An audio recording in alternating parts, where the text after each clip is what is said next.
Hello there. There seems to be different views on this question. Can Boris Johnson just sit out a vote of no confidence in his government and force a post-Brexit general election?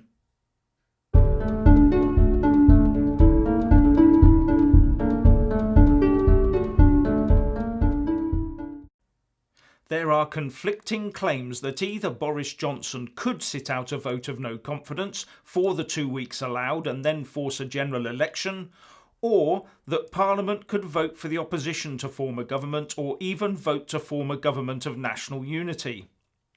So with the Labour Party leader Jeremy Corbyn having threatened Boris Johnson with a vote of no confidence, the answer to that question is quite important.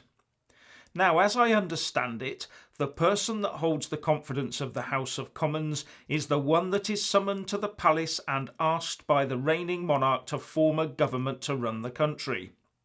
Let's look at the press release from the palace on the 24th of July, which said, "The Queen received in audience the Right Honourable Boris Johnson MP this afternoon and requested him to form a new administration.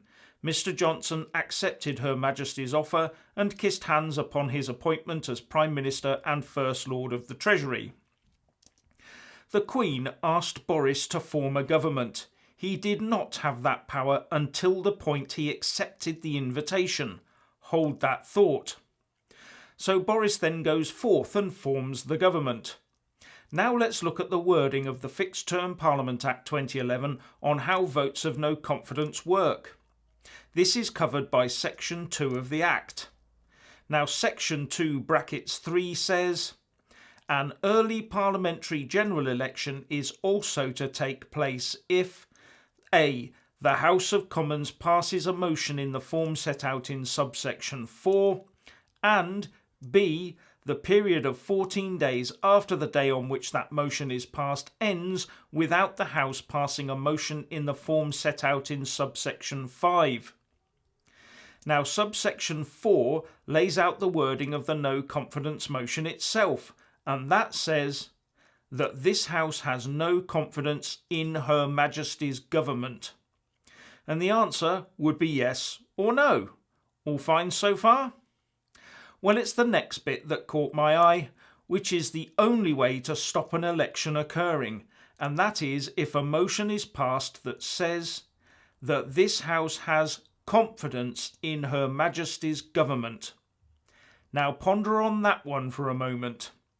Boris has the government because the Queen asked him to form it.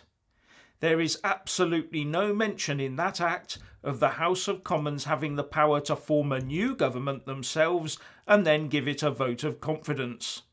It is purely a vote for or against the sitting government in exactly the same way as the original vote of no confidence is.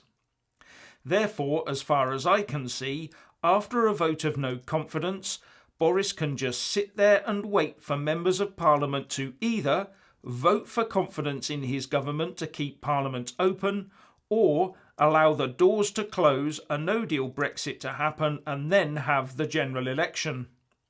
In fact, from my reading of the Act, it is designed specifically to give the sitting Prime Minister 2 weeks to try and regain the confidence of the House, rather than immediately resigning. So the question is, what would be the point for Remainers voting for a motion of no confidence in Boris?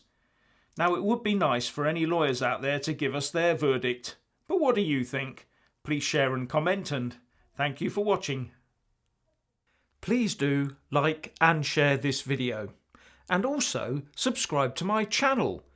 And when subscribing, please do remember to press on the little bell next to the subscribe button. That way you'll get an alert every single time I put up a new video. Thank you very much for watching.